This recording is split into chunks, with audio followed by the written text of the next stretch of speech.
Hamdan wa syukrillah, salatu wassalaman ala rasulillah, la haula wa la quwata illa billah, amma ba'du. Kepada para alim, para ulama yang saya taati, kepada bapak-bapak, ibu-ibu yang saya hormati, dan kepada teman-teman yang saya sayangi. Pertama-tama, marilah kita panjatkan rasa puja dan puji syukur kita kehadirat Allah Subhanahu wa Ta'ala yang telah banyak memberikan kita nikmat, di antaranya nikmat sehat, nikmat sempat, nikmat iman, nikmat Islam, dan nikmat-nikmat lainnya, sehingga kita bisa berkumpul lagi di acara yang berbahagia ini. Tidak lupa juga selawat teriring salam, marilah kita sanjungkan kepada Nabi besar, Nabi Agung Muhammad Sallallahu Alaihi Wasallam, yang telah membawa kita dari jalan yang penuh kegelapan menuju jalan yang terang benderang, yaitu Darul Islam. Pada kesempatan hari ini, saya akan menyampaikan tausiah tentang hari perhitungan amal manusia. Kalau kita pikir-pikir, Pak, kalau kita pikir-pikir, Bu, hidup di dunia ini tidak akan lama. Hidup di dunia ini hanya sementara, tidak akan lama. Dari kecil besar, setelah besar nikah, setelah nikah punya anak, setelah punya anak punya cucu, setelah punya cucu kok mati. Jatah umur cuma 70 tahun, sekarang sudah 70. Tinggal menunggu kalau tidak siang sore, kalau tidak sore malam, kalau tidak malam pagi. Tinggal menunggu Kalau kita sudah mati, Pak, kalau kita sudah mati, Bu, kita semua akan dihadapkan ke pengadilan Allah. Yang putih ikut bendera putih, yang hitam ikut bendera hitam, yang belang-belang ikut bendera belang. Tergantung diri kita masing-masing. Ada syairnya, Pak, ada syairnya, Bu. Syairnya begini: hidup di dunia ini penuh coba dan uji, setiap perbuatan akan dapat balasan. Ya Allah, ya Tuhanku, hadir dalam hidupku, hidup mati untukmu, sholawatu Rasulmu. Wahai anak manusia, ingat surga neraka, hidup di dunia fana hanyalah sementara. Pak, Bu, di akhirat nanti kita semua akan ditanya, apa oleh-olehmu waktu kamu hidup di dunia? Apa oleh-olehmu wahai manusia? Maka kita semua menjawab, oh, ini oleh-olehku waktu aku menjadi seorang bapak. Oh, ini oleh-olehku waktu aku menjadi seorang ibu. Oh, ini oleh-olehku waktu aku menjadi seorang anak. Oh, ini oleh-olehku. Semua membuka oleh-olehnya. Oleh-oleh dibuka kosong, Masya Allah. Oleh-oleh itu akan mengantarkan kita ke surga atau ke neraka. Yang oleh-olehnya bagus, baik, surga. Yang oleh-olehnya jelek, goblok, neraka. Kalau yang nggak bawa oleh-oleh, lihat surga senyum, lihat neraka nangis. Lihat surga senyum, lihat neraka nangis. Kadang senyum, kadang nangis, kadang senyum, kadang nangis. Seperti orang gila. Mau seperti orang gila, Pak? Mau seperti orang gila, Bu? Kalau tidak mau, mari kita membawa oleh-oleh buat bekal nanti kita pulang menghadap Allah. Pak, Bu, di akhirat nanti kita semua akan ditimbang. Tapi timbangannya tidak sama dengan timbangan sawit, timbangannya tidak sama dengan timbangan yang ada di warung-warung, tapi juga timbangannya tidak sama dengan timbangan yang ada di rumah ibu.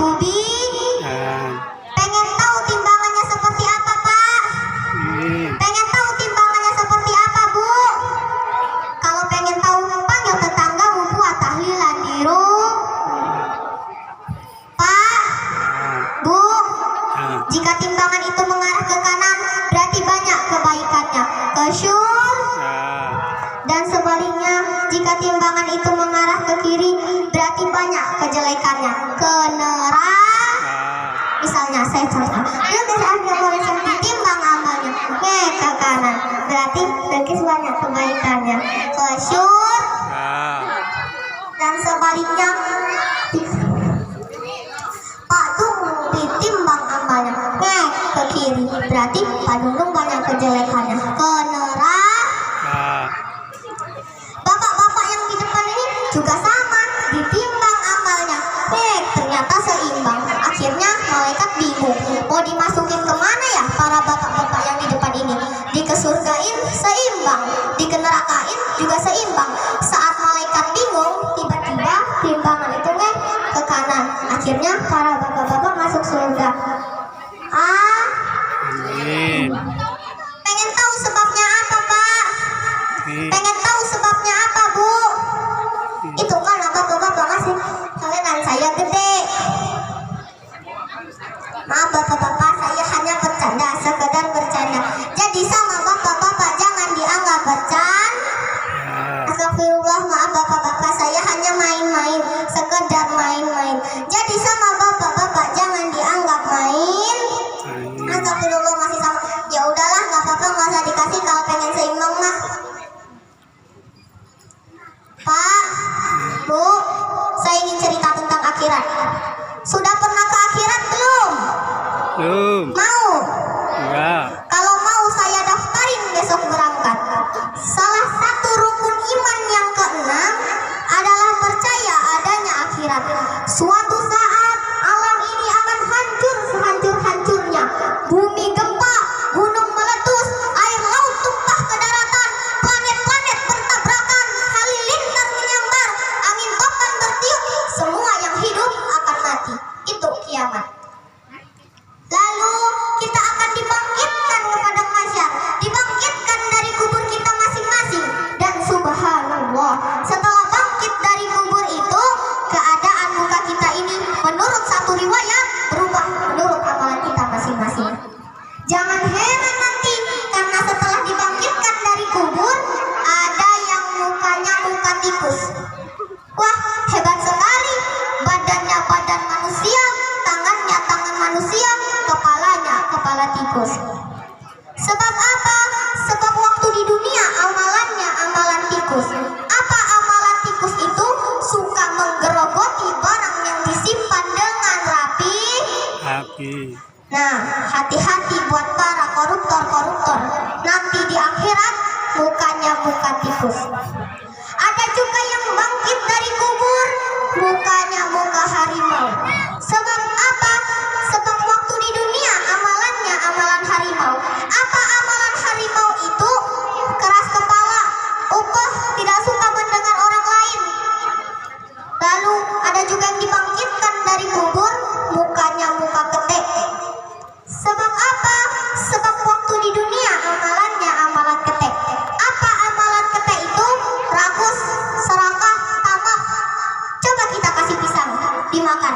Kasih pisang lagi, diambil pakai tangan. Kasih pisang lagi, kakinya yang ambil. Temannya diberikan, masih saja dirampas. Itu amalan ketek. Hadirin, lalu dalam situasi seperti itu, dalam kondisi seperti itu, Nabi Muhammad SAW mengajarkan kepada kita, syafaatun yudiluhu yumullahu yaumala illa zillu. Ada 7 golongan manusia yang akan mendapatkan perlindungan langsung dari Allah. Orang lain sibuk, dia tenang. Orang lain resah dan gelisah, dia ayem. Sebab apa? Karena mendapatkan perlindungan langsung dari Allah. Siapa mereka? Mudah-mudahan kita termasuk salah satu di antaranya. Yang pertama, imamun adil, pemimpin yang adil. Sebab apa? Pemimpin yang adil melindungi banyak rakyat. Maka pantas di akhirat nanti dia dilindungi oleh Allah. Inilah golongan yang kedua, yang nanti akan mendapatkan perlindungan langsung dari Allah. Siapa mereka? Syafna sya'afi ibadatillah, seorang pemuda yang tekun beribadah hanya kepada Allah. Remaja adalah masa depan kita semua. Akan bagaimana bangsa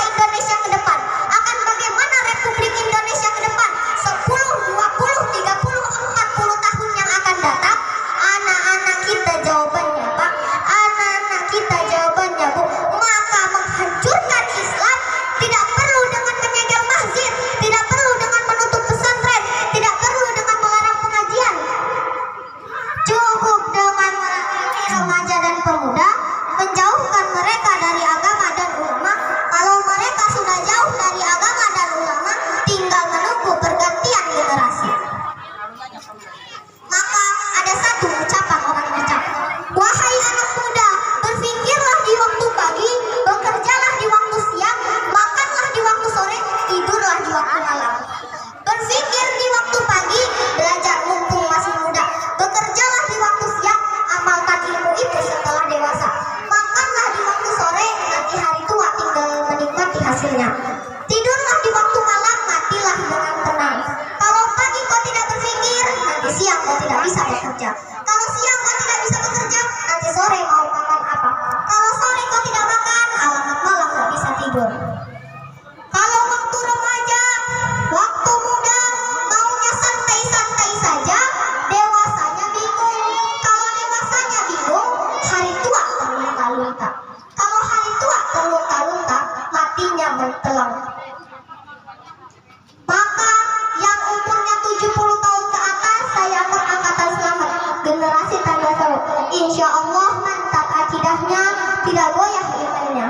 Tapi yang umurnya 30 tahun ke bawah, kakak-kakak kita, adik-adik kita, teman-teman kita, kalian adalah the next generation. Kalian yang akan jadi pemimpin bangsa ini ke depan. Maka lebih baik makan singkong betulan daripada makan roti mimpi. Ayo, lebih bagus mana? Makan singkong betulan, makan roti mimpi, lebih bagus mana? Lebih bagus makan singkong betulan. Kalau perlu, sekolah sambil dagang, sekolah sambil parkir. Daripada ketantang bertenteng banyak yang gaya, naik motor angkat-angkatan yang gak berguna buat masa depan. Inilah golongan yang ketiga, yang nanti akan mendapatkan perlindungan langsung dari Allah. Siapa mereka? Rajulun qalbuhu bil masajid, seseorang yang hatinya selalu terpaut kepada masjid. Masjid memang tempat untuk melaksanakan ibadah sholat, tapi lebih dari itu, masjid adalah pusat kegiatan umat Islam, dan masjid seperti ikan dan air, tidak boleh terpisah. Sehingga ada hadis qudsi menceritakan, Inna buyuti fil ardil masajid wal nashwari biha umar. Rumahku di permukaan bumi adalah masjid. Orang-orang yang memakmurkan masjid adalah tamuku. Dari masjidlah terpancar semangat silaturahmi, dan itu yang sangat kita perlukan sekarang. Di tengah-tengah kerentanan kita sebagai bangsa, masjid harus jadi lembaga. Di sini siapapun yang datang mengucapkan assalamualaikum, betul? Menebarkan salam, menebarkan rasa damai, bersalaman, kata Nabi. La min muslimaini yaltaqiyani fayatajafayani usufahuwa ila huwa. Apabila ada dua orang Islam bertemu lalu bersalam-salaman, Allah akan menghapuskan dosa yang terjadi di antara keduanya. Bangsa kita sedang rawan perpecahan, benih-benih kebencian terjadi di mana-mana. Ayo kita kembali ke masjid untuk menyusun semangat kebersamaan, meluruskan syaf, merapatkan barisan, dan menerjemahkannya di luar masjid. Ini ada kaitannya dengan faktor yang keempat, yang nanti akan mendapatkan perlindungan langsung dari Allah. Siapa mereka? Rajulani tahabba billahi ihtama alaihi wa tafarraqa alaihi. Dua orang yang bersaudara, bertemu karena Allah, berpisah pun juga karena Allah. Itu akan mendapatkan perlindungan langsung dari Allah. Dua orang yang bersaudara, bertemu karena Allah, berpisah pun juga karena Allah. Hadirin, saya sering melihat berita di TV, orang-orang yang saling menyerang di suatu sekolah misalnya. Cuma urusan kalah main bola, jadi tawuran antar sekolah. Di desa, cuma pilihan kades, jadi tawuran antar desa. Ini kan hal yang sangat sepele. Padahal Nabi sudah mengatakan dengan keras, kalau dua orang Islam saling bertengkar, al-qatil wal maftur finnar, yang membunuh dan yang dibunuh dua-duanya neraka. Sahabat bertanya, ya Rasul, kalau yang membunuh masuk neraka wajar, kenapa yang dibunuh neraka juga? Rasulullah senyum lalu menjawab, yang dibunuh pun sudah punya niat untuk membunuh, cuma keduluan dibunuh. Andai kata tidak dibunuh, dia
Inilah golongan yang kelima yang nanti akan inilah golongan yang keempat yang nanti akan mendapatkan perlindungan langsung dari Allah. Siapa mereka? Rajulan, seseorang yang menangis di keningan lalu berlinang air mata. Di malam hari di kala alam sedang tidur, dia bangun munajat. Gemersik suara tikar tersentuh tangan, bagaikan tangan lambaian malaikat maut hendak datang mengangkut nyawa. Terbayang dosa yang pernah dia lakukan, air mata membasahi pipi tanpa terasa.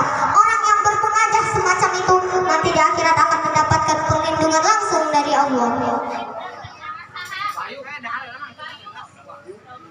Hadirin, saya pernah baca hadis kursi. Merinding saya baca hadis kursi ini. Terbayang Indonesia saya, Indonesiamu, Indonesiamu, Indonesia kita semua. Apa kata Allah dalam hadis kursi? Inilah ahamu bi azabi bi ibati. Terkadang aku muak melihat tingkah laku manusia. Aku kepingin turunkan azab. Kalau azab sudah turun di bumi, kita sudah merasakan banjir, gempa, gunung meletus, tsunami, tanah longsor, gempa. Tetapi kata Allah, ketika aku melihat orang-orang tua yang sujud di keheningan malam, bayi-bayi tanpa dosa masih menyusu, binatang ternak mencari makan, murkaku surut, azab kutarik kembali. Ayo kita renungkan hadis ini. Allah mau marah gak jadi, azab ditarik kembali. Sepanjang masih banyak orang-orang tua yang ikhlas menangis seperti itu. Bukan menangis karena nggak punya uang, bukan menangis karena ditinggal orang yang disayang, tetapi ikhlas menangis pada Allah. Itu yang menjaga keselamatan bangsa. Kita berhutang jasa pada orang-orang tua yang ikhlas menangis seperti itu. Sekarang bagaimana kesulitan itu nggak mau panjang? Orang mengamalkan hadisnya terbalik. Yang disuruh Allah itu orang tua tengah malam sujud, bayi tanpa dosa tusuk. Sekarang orang tua tengah malam sujud, bayi tanpa dosa dibuang ke tempat sampah akibat pergaulan bebas. Bayi tanpa dosa dibuang ke tempat sampah, orang tua tengah malam. Inilah golongan yang keenam yang nanti akan mendapatkan perlindungan langsung dari Allah. Siapa mereka? Orang yang bermoral yang diajak ke wanita cantik lalu dia berkata, maaf saya takut kepada Allah. Orang yang bermoral yang merasakan kehadiran Allah dekat dalam hidupnya. Umpama saat sholat zuhur pada bulan Ramadan, saudara berkumur. Saat berwudu saudara korupsi, sedikit air wudunya saudara minum, jangankan polisi, orang yang di sebelahnya pun tidak tahu bahwa saudara korupsi. Kenapa? Karena mempunyai rasa malu kepada Allah. Nah, ini orang-orang tadi saya yakin istiqomah, dibujuk rayu oleh wanita cantik. Maaf, saya takut kepada Allah. Ayo, maaf saya takut kepada Allah. Ayo, maaf saya takut kepada Allah. Gratis, ayo. Inilah golongan yang ketujuh yang nanti akan mendapatkan perlindungan langsung dari Allah. Siapa mereka? Rajulun tasobi sodalin wa afafa. Orang yang bersedekah secara sembunyi sehingga tangan kiri tidak tahu apa yang diberikan oleh tangan kanan. Orang yang mempunyai kepedulian tinggi tetapi ikhlas menolong kepada sesama. Hadirin, mari kita senantiasa memohon perlindungan kepada Allah di dunia dan lebih-lebih di akhirat nanti.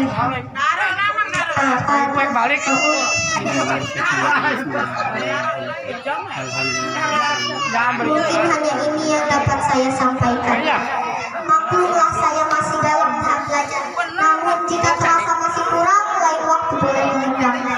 Demikianlah yang dapat saya sampaikan. Namun sebelum saya tutup dosia ini, mari kita bersalawat kepada Nabi Muhammad SAW.